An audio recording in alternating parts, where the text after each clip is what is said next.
Hola, ¿qué tal? Sergio Labarrieta, profesor de Estrategia y Marketing, aquí presentándole el tema de segmentación y targeting y en particular una introducción a las técnicas o los métodos que se pueden utilizar para este importante problema en lo que es el marketing.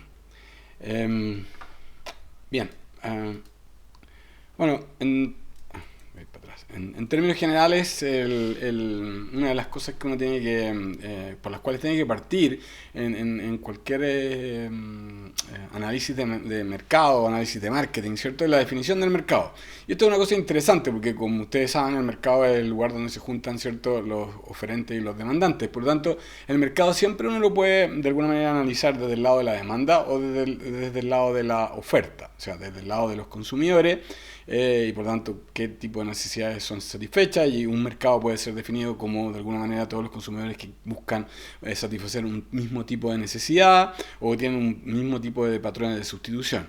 Ahora, desde el lado de la oferta, ¿cierto? Uno puede también mirarlo como el tipo de marcas o competidores o productores que buscan servir un cierto mismo tipo de necesidades. Si uno lo ve desde el lado de la oferta, este último caso, por ejemplo en el caso de las bebidas alcohólicas, uno podría separar, bueno, dentro de bebidas alcohólicas tenemos lo que son no licores, como por ejemplo la cerveza y el vino, y por otro lado tendríamos los licores, que ahí en ese gráfico no aparecen.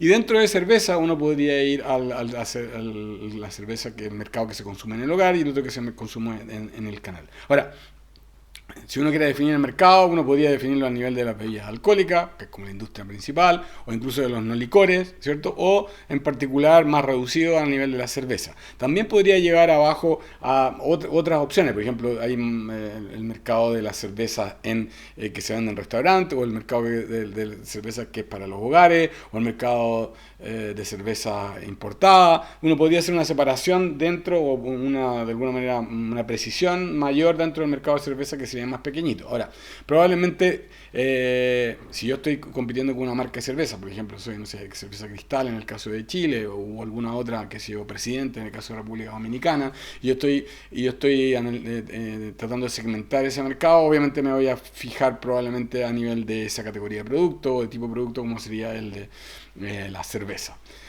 Ahora, uno podría también segmentar el mercado de las bebidas alcohólicas. O sea, y como ustedes ven, se va poniendo un poco más amplio. Van a entrar más marcas, van a entrar más competidores. Lo mismo pasaría si es que uno lo hiciera desde el lado de los consumidores. Nuevamente aquí tendríamos los consumidores de bebidas alcohólicas, que uno quisiera a lo mejor segmentar todo ese mercado.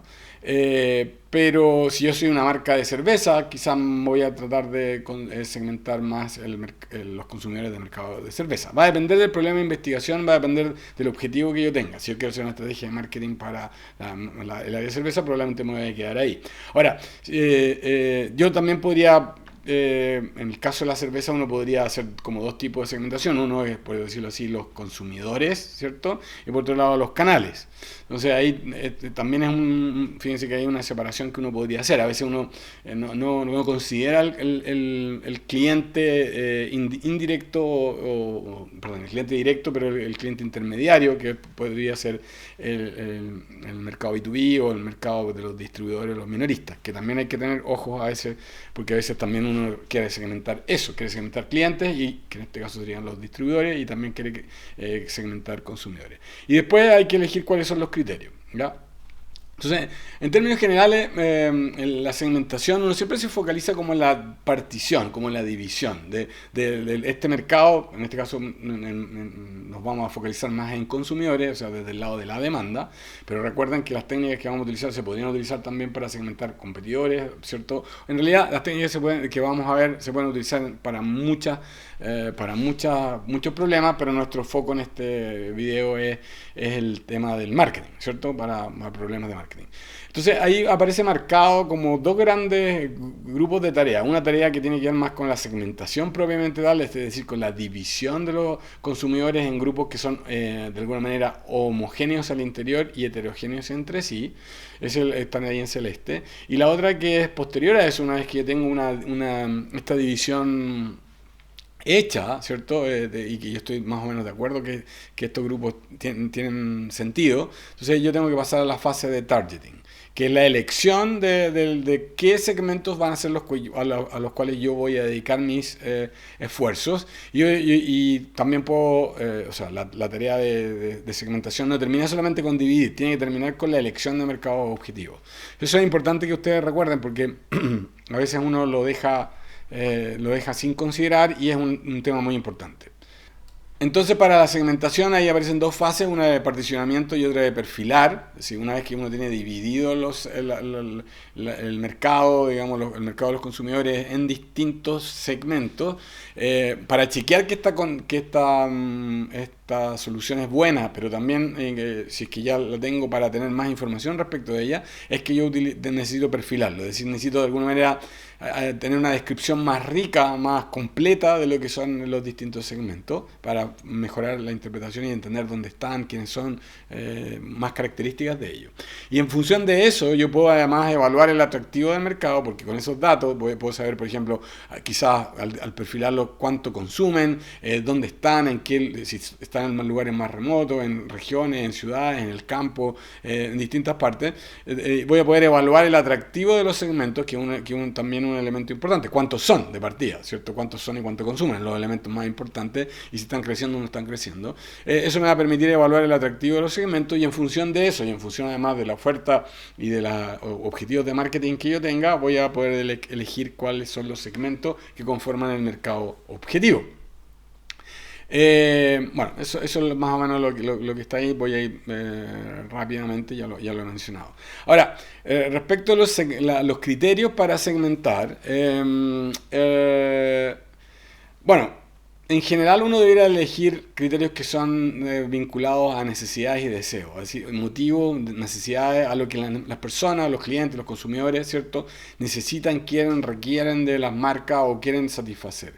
Recuerden que los consumidores tienen aspiraciones, tienen deseos, tienen motivaciones últimas que los hacen comprar o los hacen pensar de que un satisfactor, un bien, un servicio puede ayudarle a lograr un mejor estado de su vida, una mejor calidad de vida, una mayor satisfacción. Y en muchos casos incluso la elección está orientada a mejorar o a cambiar en la situación actual o a cambiar incluso la autopercepción que uno tiene de sí mismo y mejorarla y acercarse al yo que uno quisiera construir, al yo que uno quisiera de alguna manera proyectar a la gente querida o a la sociedad donde uno participa. O sea, eso es bien importante porque las necesidades, las motivaciones de los consumidores son, por lo tanto, amplias y bastante más complejas que solamente las necesidades más obvias. Es decir, en el ejemplo anterior que veíamos nosotros de la cerveza, obviamente que hay necesidades como más básicas que tienen que ver con quizás la sed o quizás con alguna estimulación, ¿cierto? Si es que tengo un poco de bebida alcohólica, si estoy, por ejemplo, en una fiesta o qué sé yo, es una mezcla de estas dos cosas, pero también en el consumo, en la elección de ese consumo, dado que es un consumo visible, un consumo que estoy con pares, para algunas personas, no digo para todas, pero para algunas personas, también es una manera de proyectar quién yo quiero ser. Y obviamente, si yo quiero ser una persona, qué sé yo, más voy a decir, popular, más genérica, voy a elegir marcas que tengan estas características y que apelen a más personas. Si yo quiero ser más sofisticado, más como de nicho o alternativo, quizá una alternativa, o quizás quiero demostrar mostrar que yo soy un conocedor o que tengo más mundo o que conozco más de cerveza, qué sé yo, es probable que entonces marcas de cerveza que sean más específicas, más de nicho, importadas, más artesanales, va a depender también de lo que uno quiere proyectar, pero también de lo que le gusta, ¿cierto? Van a ser las que uno va a decidir consumir. Entonces, en general, para segmentar uno tendría que buscar esas necesidades y deseos y motivos. Eso debería ser los criterios más importantes y identificar cuáles son los más relevantes. Hay gente que le va a importar que sea conveniente, que sea más barato, que sea fácil de encontrar. Estoy pensando en la cerveza. Otra gente le va a importar mucho más el sabor, los aspectos como organolépticos, o sea, las características físicas de sabor, de textura que puede tener en este caso la cerveza. Y otros pueden tener motivos que son más simbólicos o elementos más simbólicos. Por ejemplo, quieren proyectar una cierta imagen, les importa más el estatus, ese tipo de cosas. Bueno, van a haber distintos tipos de motivaciones que pueden hacer a los consumidores de alguna manera elegir una u otra. Y es importante, por lo tanto, a priori, elegir cuáles son aquellos que ustedes piensan que son más relevantes para los consumidores. Y esto está evolucionando, evoluciona, por lo tanto uno tiene que estar constantemente chequeándolo. Hay otros criterios de segmentación que están basados en los hábitos o conductas, es decir, dónde uno consume. Por ejemplo, hay gente que consume, por ejemplo, en el caso de la cerveza, hay gente que no consume nunca en su casa, o sea, que en la casa básicamente no consume alcohol, que consume otro tipo de cosas, y solamente consume, por ejemplo, afuera, digamos, en el canal, digamos, en el restaurante, que sea, en bares. En cambio hay otra gente que es al revés, que consume, que casi no sale, pero consume todo en su casa, hace asado, que sea,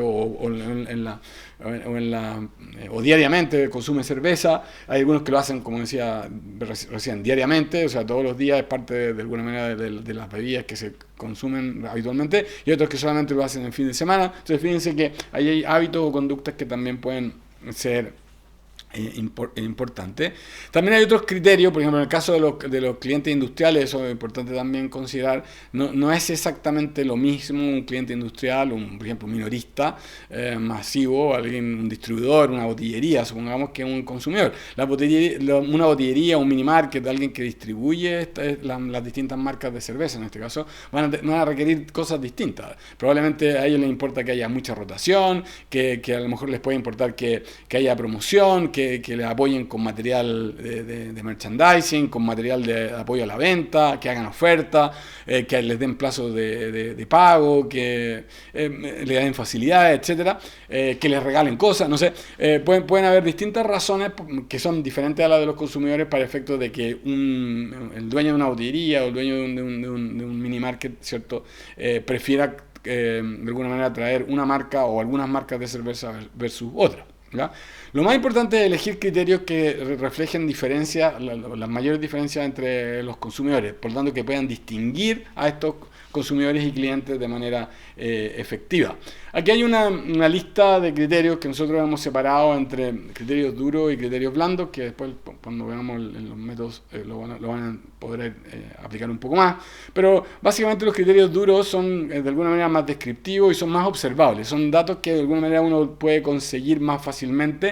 Normalmente la parte desafortunada es que esos no están necesariamente tan ligados todo el tiempo a realmente necesidades diferentes o diferenciadas. Entonces hay que tener ojo porque a veces los datos que están más disponibles, que son más fáciles de conseguir, no necesariamente son los más importantes para efectos de un criterio de toma de decisiones o para distinguir consumidores. Por ejemplo, la edad podría ser un criterio demográfico, que en el caso de la cerveza quizás al inicio, o sea, muy joven, pero probablemente haya algunas diferencias comparado con las personas que tengan mucha edad, pero en el gran rango, en el medio, que yo voy a decir entre 20 y 21 y no sé, 50 o 60, quizás no va a haber tanta diferencia en términos de por ejemplo, grado de consumo. Quizás sí, quizás no, o si uno elige esa, a lo mejor lo va a pensar porque a lo mejor como los consumidores son menos expertos al inicio que después, probablemente tienen menos ingresos, entonces podría haber una correlación con otras cosas. Si es así, podría ser, pero hay que tener ojo porque siempre uno tiene que estar pensando en que los identificadores o descriptores, los criterios duros, tienen que ser ojalá lo más relacionados, aquellos que de alguna manera me vinculen más con perfiles de respuesta, con necesidades, con motivaciones, con beneficios buscados distintos por los consumidores. Y por el otro lado, como está ahí en celeste, ¿cierto?, están los criterios más blandos o más inobservables, ¿cierto?, más difíciles de observar, que son las necesidades. Nadie anda con un sticker en su cabeza diciendo esto es lo que yo necesito en una marca de cerveza. No, eso no lo van a ver. En cambio es más fácil identificar si es más de más edad o de menor edad, por dar un ejemplo, ¿cierto? Entonces, o dónde vive. Entonces los segundos, que son quizás los más relevantes, tienen la ventaja de que son más importantes para efectos de definir segmentos, pero tienen la complejidad de que son más difíciles de medir o más complicados de medir.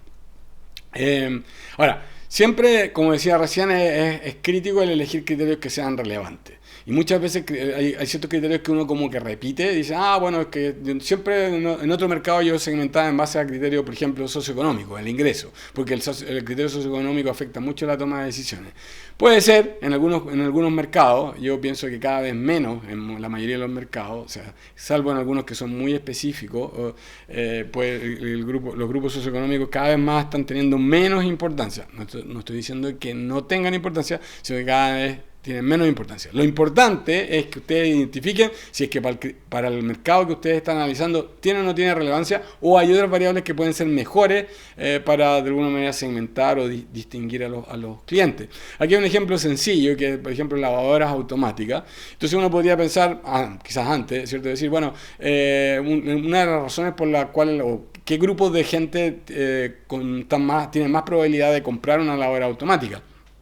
Entonces uno podría decir, bueno, el grupo que tienen más plata, más ingresos, el grupo socioeconómico mayores, el grupo AB en el caso de Chile, ¿cierto? Y en cambio el grupo medio, C1, C2 tendría una probabilidad menor, y el grupo C3D una probabilidad menor aún, que es lo que está reflejado en el gráfico de arriba, ¿cierto? O sea, la gente que está en el grupo AB, la mayoría va a tener una probabilidad entre, no sé, un 70 y un 100% de comprar. ¿Ya? O sea, la mayoría, el promedio va a ser bastante alto. El grupo 2, que es el C1, C2, bueno, va de más o menos un 60% a un 100%, también es bastante alto. En cambio, el grupo 3, que es C3D, que es clase media baja o clase de alguna manera más emergente, bueno, ahí dice, bueno, habría mucha gente que tendría una probabilidad muy baja de comprar. Ahora, esa es una variable que uno podría considerar, pero fíjense que la de abajo, la que está abajo, ¿cierto? De alguna manera me permite agrupar mejor a los clientes, distinguirlos mejor. Arriba, fíjense que hay bastante traslape en los tres grupos. ¿Por qué? Porque hay mucha gente del segmento 3, en este caso basado solamente en el criterio socioeconómico, que igual va a tener una probabilidad alta de comprar, ¿cierto? ¿Para qué decir el traslape que existe entre el grupo 2 y el grupo 1? Bastante más alto aún. En cambio, el segundo quizás tiene una mayor lógica, ¿cierto? Respecto de distinguir a los distintos grupos. Y esto tiene que ver con el número de personas del hogar. Si yo vivo en un departamento solo y que el departamento probablemente tiene una lavandería, etcétera, bueno, los incentivos a comprar una lavadora probablemente no son tan altos, sobre todo si tengo un servicio de lavado o tengo una lavadora automática, lavadora del condominio del departamento en que estoy. Entonces, el segmento 1, si bien algunos igual van a tener lavadora, bueno, muchos van a tener probabilidad baja de comprar. En cambio, si yo tengo, en el otro extremo, si yo tengo 5 o más personas en un grupo familiar, independientemente de si soy de un grupo más, voy a decirlo así, de mayores ingresos, de mayor poder adquisitivo, independientemente de eso, si yo soy una familia modesta, pero tengo 6, 7 hijos, ¿cierto? O 7 personas en el grupo familiar, obviamente que es muy difícil o es muy atractivo, voy a decirlo del lado positivo, el tener una lavadora automática porque me va a aliviar mucho del trabajo, ¿cierto? Diario, que sería eventualmente lavarlo a mano, porque la alternativa de mandarlo a lavar, obviamente si soy grupo socioeconómico bajo no voy a tener, ¿cierto? El sustituto es hacerlo a mano, y si hay mucha gente eso va a ser muy costoso. Entonces fíjense que en el segundo caso, el de abajo, este es un criterio que tiene que ver con las características del hogar, ¿cierto? El número de personas en el hogar, pasa a ser más relevante probablemente para separar a estos segmentos de consumidores que el otro. Entonces, uno siempre tiene que estar haciendo esta pregunta. Esto lo estoy mostrando como un ejemplo, esto evoluciona en el tiempo, obviamente ahora ya las lavadoras automáticas empiezan a ser más comunes en muchos hogares, son más asequibles también, pero va variando. Lo mismo puede pasar con los autos, lo mismo puede pasar con otras categorías de productos que a lo mejor el grupo socioeconómico, fíjense, en el caso de los autos era muy relevante antes, quizás para segmentar, pero ahora cada vez menos. Entonces va evolucionando y uno tiene que ir considerando eso para efecto de elegir las mejores variables o criterios de segmentación. Un criterio de segmentación que se usa mucho, como mencionaba antes, desafortunadamente a veces demasiado. Yo creo que en el caso de Chile y muchos países en Latinoamérica que han logrado avanzar en desarrollo económico y que por lo tanto hay una clase media bastante más fuerte, independientemente de lo que la gente diga, la realidad es que el ingreso per cápita en países como Chile o Panamá, por dar otro ejemplo, está sobre los $20.000 y ha crecido fuertemente en los últimos 30 años, y eso hace que la composición del grupo medio es es muy alta y por lo tanto muchas categorías de productos que antes estaban solamente para grupos socioeconómicos altos de mayores ingresos, ahora están asequibles para muchas personas. Por ejemplo, los viajes, las vacaciones, por ejemplo, los autos, que hace 30 años atrás eran solamente restringidos a un grupo, ahora no lo son. Entonces, a pesar de que eso ha evolucionado, sigue utilizándose mucho el tema de los grupos socioeconómicos. Y bueno, aquí esta es una descripción basada en la CACEN. Normalmente la CACEN, que es una, como ustedes saben, es una encuesta en que se caracteriza los hogares desde un punto de vista socioeconómico, desde el punto de vista de los ingresos, de la educación, de los haberes, de las cosas que tienen en la casa. Hay una asociación, digamos, en Chile que se encarga de revisar esto cada cierto tiempo y de ponerse un acuerdo, digamos, de cuáles son los distintos grupos socioeconómicos. Y de hecho, por ejemplo, aquí tenemos el grupo AB que mencionaba antes, pero además se hizo una separación del C1. Fíjense que el C1 se dividió en C1A y C1B, justamente por lo que yo mencionaba anteriormente, porque ese grupo ha aumentado en cantidad y no es exactamente igual uno del otro. Después del grupo C2, C3, D y E. Estos son cifras un poquito más antiguas, por lo tanto los ingresos que aparecen aquí deben estar aumentados hoy, al día de hoy, probablemente algo así como un 20%, aprox, en relación a lo que está ahí.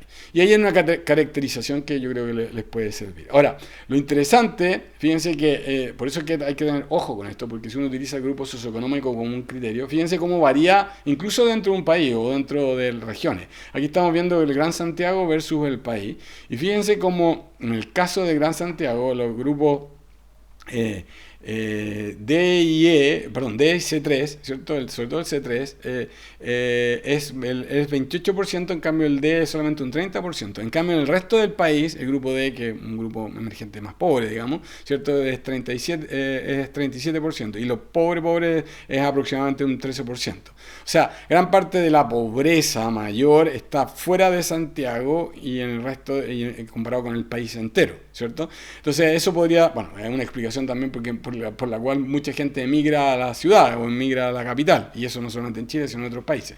Pero también es importante para considerar de que si uno hace el análisis para el mercado de Santiago, que es distinto, si que uno, por ejemplo, una marca que tiene más presencia acá o una marca que tiene más presencia en regiones, uno también tiene que ser cuidadoso con el uso de los criterios socioeconómicos. Y lo otro que les quería comentar es que normalmente uno puede combinar. Eso sería lo más razonable, y eso es lo que nosotros le sugerimos. Utilizar multicriterios, es decir, no hacer segmentación solamente en base a una variable, por ejemplo, el grupo socioeconómico, sino que utilizar varias variables. Aquí hay un ejemplo, no es que sea el mejor, pero es un ejemplo que a veces se usa, que es mezclar los criterios geográficos con los criterios en este caso socioeconómico. Pero aparte de eso, entonces fíjense que aquí están pintados, ¿cierto? ¿Dónde están las personas de la clase C1B, que decíamos clase media emergente, y la C2, que es la clase media típica? Y bueno, este es Santiago, por lo tanto, para las personas que no sean de Santiago quizás no lo van a reconocer, pero hacia la derecha está la zona oriente, o sea, más cercana a la cordillera, y hacia la izquierda está la zona poniente, más cercana hacia la cordillera de la costa o hacia el mar.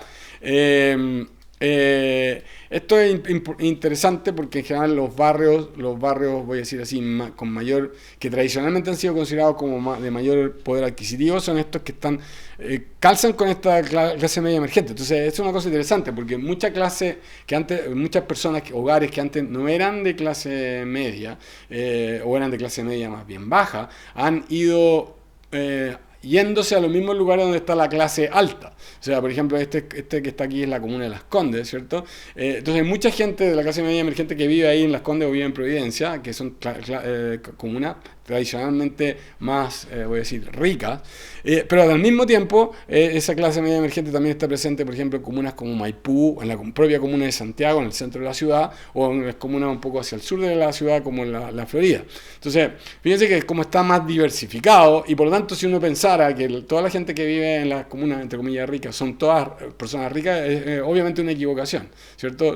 Y lo mismo, si uno pensara en que toda la gente que vive en comuna, voy a decir, clase media, más bien media, o clase media baja. Tampoco es así, porque ahí también hay espacios y lugares donde hay gente con mucho poder adquisitivo, con más poder adquisitivo, y por lo tanto, imagínense que ustedes fueran malls o shopping centers, gerente de shopping center, bueno, las decisiones de producto o dónde colocarse serían bastante distintas si es que tienen una idea de cómo es el mercado versus la que yo le estoy proyectando en este instante.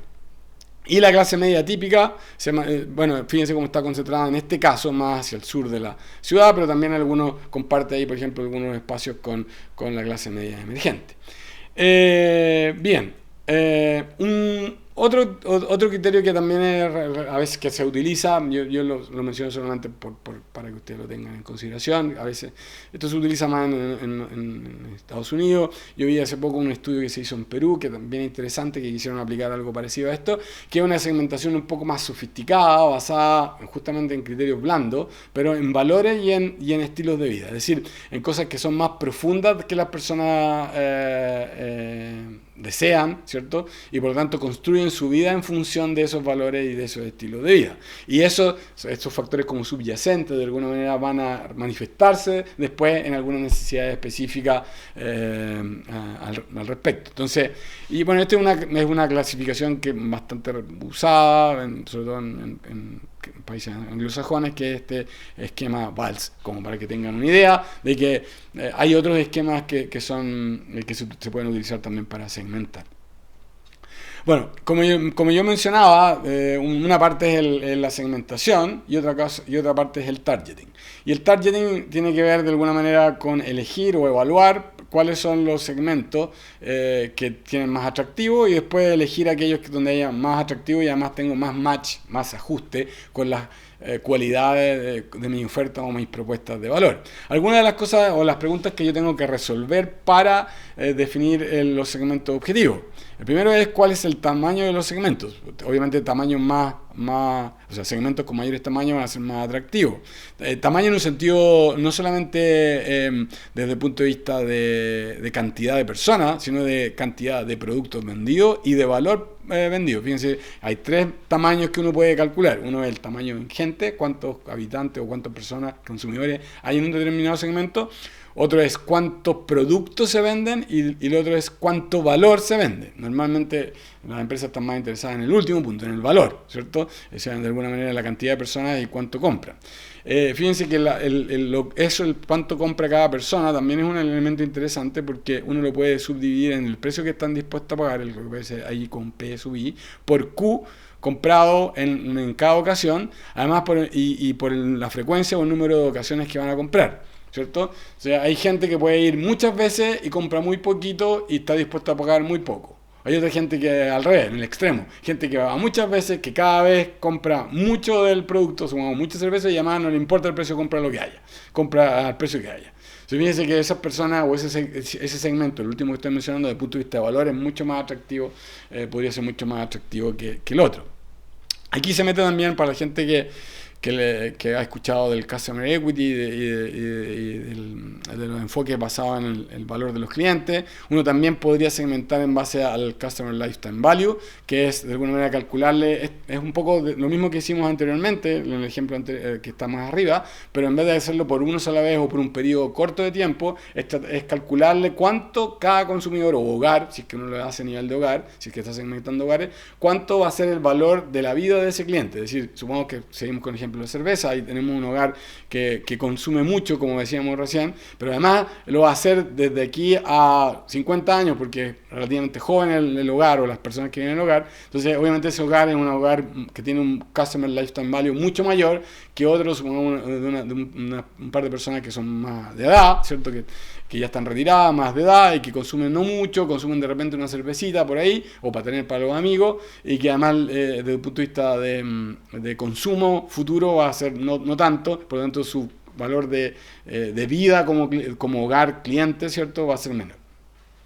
Otro es por el lado de los beneficios. Otro punto importante es el costo, ¿cierto? El costo de acceder a esos clientes. A veces puede ser por distancia geográfica, puede ser por dificultad de identificación, puede ser porque están siendo ya clientes cautivos o no cautivos, pero ya están muy leales a otras marcas, ¿cierto? Por distintas razones puede hacer que el costo de acceder o de activar esa demanda, esos segmentos, pueda ser un poco caro. Entonces eso también lo tengo que considerar.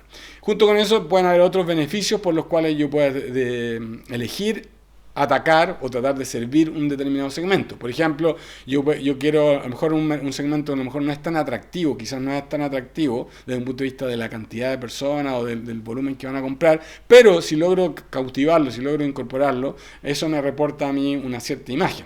Recuerden que hay una relación de alguna manera bidireccional entre marcas y clientes. Entonces, si yo logro atraer clientes que tienen una determinada imagen, eso me va a influir a que las personas perciban que mi marca tiene esa imagen.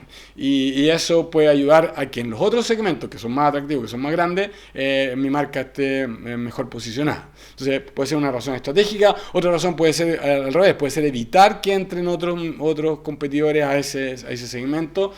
Por ejemplo, si hay competidores extranjeros u otros competidores chiquititos que yo estoy viendo que están creciendo, a veces yo puedo tratar de servir un mercado que a lo mejor no es tan atractivo, pero yo lo hago para tratar de que otros no me compren, digamos, capturen ese mercado.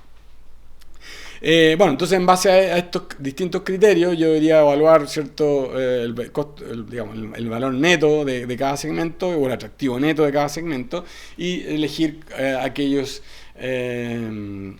segmentos que yo quiero ubicar dentro de mi mercado objetivo o target. Bien, finalmente en esta primera cápsula voy a ver brevemente los distintos métodos de segmentación. Básicamente tenemos tres grandes métodos. El método cualitativo subjetivo, que se basa básicamente en un análisis de los clientes y en base a los conocimientos que tengamos los ejecutivos, las personas que están haciendo el análisis, los investigadores de mercado, y en base a las opiniones que yo he conseguido, digamos, ¿cierto? Puedo eventualmente hacer un estudio más cualitativo, grupos focales o entrevistas en profundidad que me pueden ayudar a solidificar ese juicio o ese juicio experto. También le puedo preguntar, como aparece ahí, a distribuidores que también me pueden entregar información que puede ser interesante. Es importante que si uno utiliza este método, primero, que lo pimponee con más gente, o sea, que no lo haga uno solo, que haya un equipo más amplio, que incorpore a la gente de venta, que no sea solamente la gente de marketing, que esté la gente del trade, la gente que está en contacto con la venta, con los clientes, lo más posible que se incorpore. Y además que esto sea revisado cada cierto tiempo, porque a veces pasa que uno mantiene ciertos como prejuicios respecto de cómo funciona el mercado, de cuáles son los segmentos, y eso va evolucionando en el tiempo. Va evolucionando de partida porque la competencia cambia, pero también por una cuestión obvia. Los clientes van evolucionando también, van creciendo en edad, van apareciendo nuevos clientes que antes no estaban. Como decíamos recién, si es que al país le ha ido bien, los ingresos van subiendo. Entonces, las condicionantes, fíjense en el caso de Chile, además hay bastante inmigración, por lo tanto, la cantidad de personas nuevas en algunos segmentos puede ser muy relevante y muy interesante. Por lo tanto, esto lo tengo que estar constantemente revisando. Los otros son métodos cuantitativos simples que uno puede hacer encuestas y preguntarle y básicamente hacer análisis con análisis de media, análisis de comparaciones de media, o calcular las medias o calcular la frecuencia en que, por ejemplo, uno puede calcular la media de la importancia que le asignan a ciertas variables a distintos grupos de consumidores, ¿cierto? Y puede ser tabla de tabulación cruzada, por ejemplo, no sé. La gente que vive en la Florida opina que le importa mucho el precio y le importa mucho además que esté fácilmente disponible. En cambio, la gente que vive, voy a suponer, en Colina, le importa mucho más que el sabor. Bueno, uno podría hacer estos análisis, ¿cierto? Utilizando un análisis de media. Pero es un poco Primero es un análisis uno a uno y no siempre es tan adecuado. Y por eso, como este es un tema complejo, es que ha surgido hace ya bastante tiempo en el análisis multivariado unas técnicas que son justamente para agrupar objetos, para agrupar sujetos u objetos que se parezcan entre sí lo más posible y que sean de alguna manera distintos a los que están en otros grupos. ¿Ya? Esto se aplica no solamente fíjense, para problemas como de marketing, que es lo que vamos a ver acá, pero también se aplican, por ejemplo, para agrupar especies, ¿cierto? Si uno quiere agrupar especies o razas, ¿cierto? En el caso por ejemplo, de los perros, ¿cierto? Uno podría tratar de agrupar las distintas razas de perros que hay. Y uno podría medir, por ejemplo, características de tamaño, de peso, características de colores, características ADN, qué sé yo, de carácter, de personalidad de los distintos perritos, ¿cierto? Y en base a esas distintas variables, uno podría hacer una segmentación de los distintos grupos de raza de caninos. Y esa misma técnica, fíjense que nuevamente lo digo, las técnicas multivariadas no saben que, digamos, no les da lo mismo qué número es. Lo importante es que ese número sea un número valioso, un número importante, un número que pueda discriminar, ¿cierto? Si yo le pongo, por ejemplo, si yo utilizo, fíjense que en el ejemplo, en el caso de los perritos, yo pongo el número de patas que tienen los perritos, bueno, eso no es una variable, porque salvo excepciones, obviamente, la mayoría de las razas de perros y la mayoría de los perritos tienen 4 patas, ¿cierto? Entonces, eso no sería una variable muy importante para diferenciarlo. Sí puede ser, por ejemplo, lo que yo les decía anteriormente, el tamaño, el peso, qué sé yo, habilidades, agilidad u otras características que pueden tener los perros, fuerza, potencia, carácter, ¿cierto? Eso puede ayudar a esta clasificación, además de aspectos más de forma o de como las características físicas de lo mismo. O sea, esas técnicas normalmente la más usada es el análisis de clústeres o análisis de conglomerados también denominados, que justamente su foco es en eso, en tratar de dividir una población en clústeres, en grupos.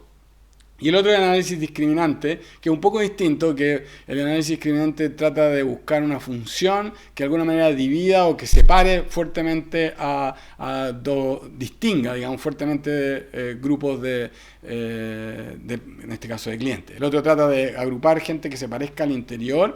Ese es como el elemento más central. El discriminante es más bien como yo los diferencio, qué criterio o qué combinación de criterios me puede diferenciar más a un grupo de otro. Por ejemplo, donde se utiliza mucho análisis discriminante, pues en el caso de un ejemplo típico, en el caso de los bancos, ellos hacen estudios para determinar quiénes son sujetos de crédito versus quiénes no son sujetos de crédito, ¿cierto? Entonces yo tengo una masa de clientes, con varios clientes, cuentas correntistas, y yo quiero decir a quiénes les voy a ofrecer que sea una campaña especial de créditos de consumo o de crédito hipotecario, y yo puedo hacer un análisis de los distintos clientes que yo tengo, o incluso potenciales u otros que pueden haber, y puedo decir, bueno, este tipo de gente que está menos endeudada, que tiene una historia de pago constante, que a lo mejor no sé, tiene un hijo que tiene casa propia o que tiene casa en proceso de pago, a esas personas van a ser más sujetos de crédito que otras que a lo mejor